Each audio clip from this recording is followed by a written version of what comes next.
ஒரு மனிதனுடைய பிறப்பினுடைய ரகசியங்கள் அப்படிங்கிறது வந்து அந்த நாடி ஜோதிடம் தான். ஓகே. இதற்கு ரெண்டுத்தையும் நீங்க வந்து ஒண்ணாக்கிக்க முடியாது.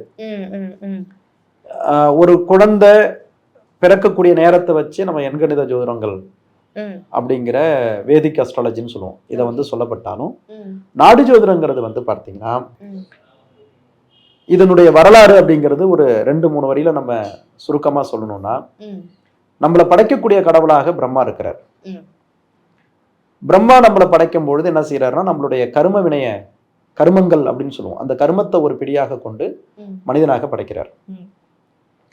படைத்த பிரம்மா என்ன செய்யறாருன்னா, இந்த குழந்தை மனிதனாக பிறந்த பிறகு இவங்க வந்து நிறைய தர்மகாரியங்களெல்லாம் செய்து, தர்ம கைகாரியங்கள்லாம் செய்து, நிறைய தான தர்மங்கள்லாம் செய்து, இறை வழிபாடுகள்லாம் செய்துட்டு நல்லபடியா அவங்களுடைய கர்ம வினையெல்லாம் முழுசா நிவர்த்தி பண்ணிக்கணும். அதை நிவர்த்தி பண்ணிட்டு திரும்ப அந்த ஆத்மா நல்லபடியா இறைவன்கிட்ட வந்து ஒரு தூய்மையான ஆத்மாவா வரணும் அப்படிங்கிறதுக்காக வேண்டி பிரம்மா என்ன பண்றாருன்னா, நம்மளுக்கு முழு சுதந்திரத்தையும் கொடுத்துறாரு.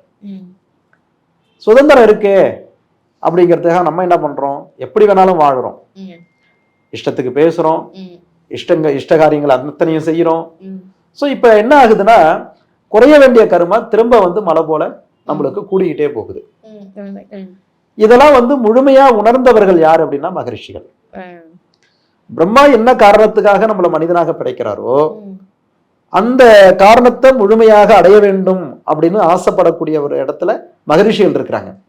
அந்த மகரிஷிகள் யாருன்னு பார்த்தீங்கன்னா, அகஸ்தியர், சிவவாக்கியர், பிருகு, வசிஷ்டர், இப்படி நிறைய 18 சித்தர்களை சொல்லுவோம், சப்த ரிஷிகளை சொல்லுவோம், அத்ரி, இப்படிலாம் சொல்லுவோம்.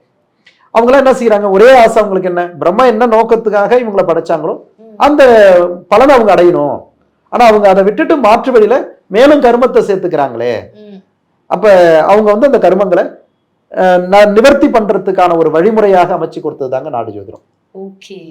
அதனால இந்த இடத்துல வந்து பார்த்தீங்கன்னா, நாடி ஜோதிடம் தான் நம்மளுக்கு வந்து சரியான ஒரு சாஸ்திரம்.